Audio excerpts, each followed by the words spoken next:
Timur.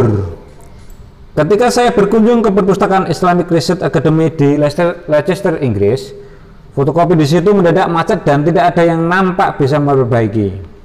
Tiba-tiba, seorang yang berjanggut panjang dan berpakaian salwar gamis mencoba mengotak-atik mesin itu. Saya yakin dari logat Inggrisnya dia orang Pakistan atau India. Banyak yang antri fotokopi waktu itu. Semua setengah kesal dan tidak sabar. Dan akhirnya dengan mudah mesin itu berfungsi kembali. Kisahnya sederhana dan tidak penting. Yang penting apa yang dikatakannya kemudian. Sambil tersenyum dia berkata, "You see, wisdom always come from the east." Loh, apa hubungannya? Kami diam sejenak, tapi kemudian tertawa renyah. Rasanya kami sedang memperolok-olok teknologi barat. Teknologi itu kecil, tidak ada apa-apanya dibanding wisdom dari timur. Tapi itu hanya olok-olok. Makna timur atau orient dapat dipahami hanya dalam konteks barat Occident.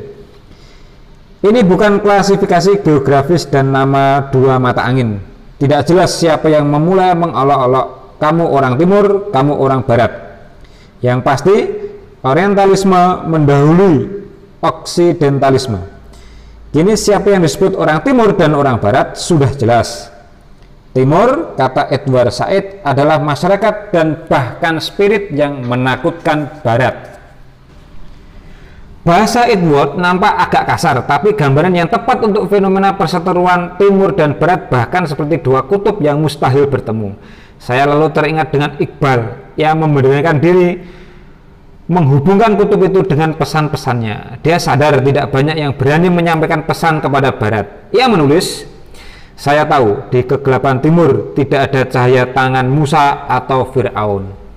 Pesan Iqbal untuk barat dikompilasi dalam bentuk puisi tahun 1923 berjudul Payam-i-Masyriq, pesan dari timur.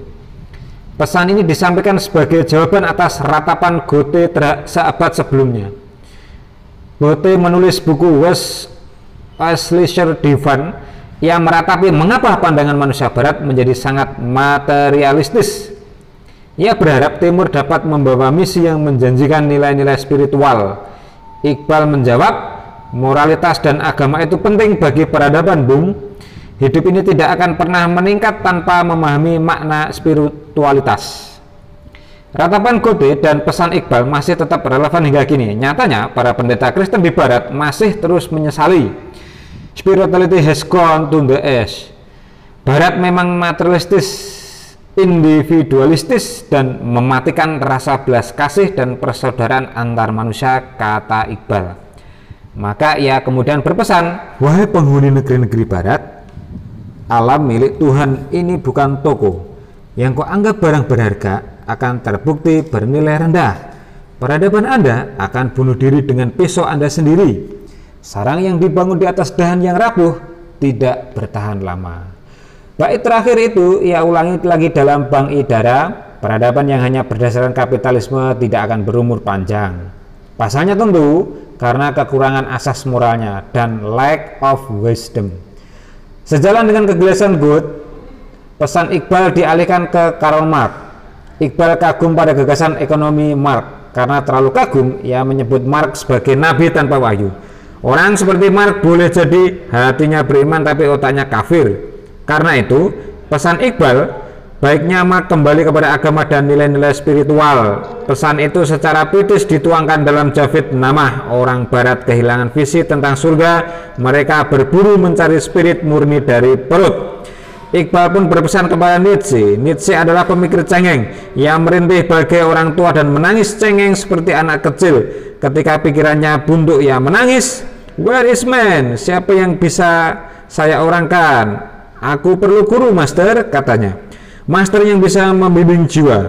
Sayangnya, teriakannya tidak bisa memanggil orang semerdu azan dan tidak mampu mengusik telinga sekuat musik rock. Tangisan Nietzsche adalah nyanyian spiritual yang tidak lagi digubris di barat. Mencari guru spiritual di barat hanyalah utopia. Anehnya, dalam kesunyian spiritualnya dan kebuntuan intelektualnya, Nietzsche menawarkan gagasan Superman.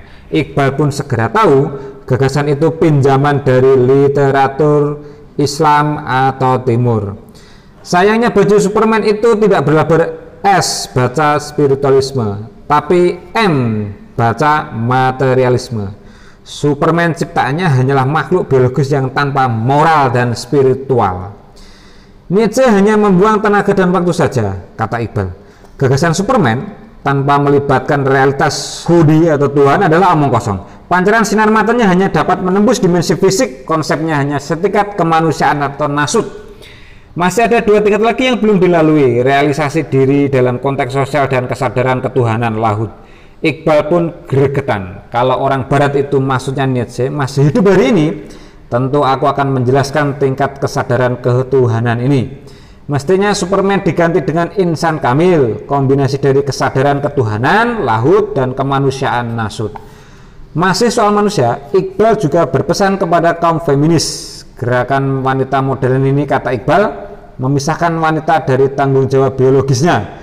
Peranan tertinggi wanita itu adalah ibu bangsa, tapi wanita modern terlanjur menabur benih individualisme. Kodrat kewanitaan dikorbankan untuk mengisi perut. Ini sama saja dengan bunuh diri lanjutnya. Hasilnya, wanita barat hanya memiliki kebebasan dan sanjungan, sementara wanita timur juga memiliki kebebasan, tapi dengan segala kehormatan dan penghargaan, with respect and honor. Barat tidak memahami wisdom di balik kerudung wanita timur, katanya. Jadi, benarkah wisdom selalu datang dari timur? Rabindranath Tagore, peraih hadiah Nobel sastra dari India, membenarkan. Kata bijak, cintailah musuhmu, diucapkan Nabi dari timur. Taklukkan kemarahanmu dengan kesabaran, kejahatan dengan kebaikan, juga wisdom Nabi yang lain dari timur. Tapi kata-kata kenali musuhmu, vini vidi vici, we are the superpower, and sebagainya keluar dari mulut orang barat. Tapi Tagore tidak selugas Iqbal. Ia sering menyampaikan pesan dari timur ke barat, tapi ia seperti ragu apakah barat akan mendengar pesan-pesannya. Di Jerman, ia pernah menulis, namaku matahari, hingga kini aku hanya menyinari timur. Kini sang matahari beranjak ke barat untuk melihat apakah ia dapat menyinari negeri-negeri itu, sehingga mereka mengalihkan pandangan kepadanya yang tidak memperdulikan timur atau barat. Tagore tidak punya rasa like dan dislike kepada barat, yang malah tidak peduli timur atau barat. Orang barat yang bijak mestinya juga begitu. Orang timur yang bijak malah menegur barat, seperti tangan Musa menegur Fir'aun. Hanya orang timur yang tolol dan tidak tahu timur akan membenci timur.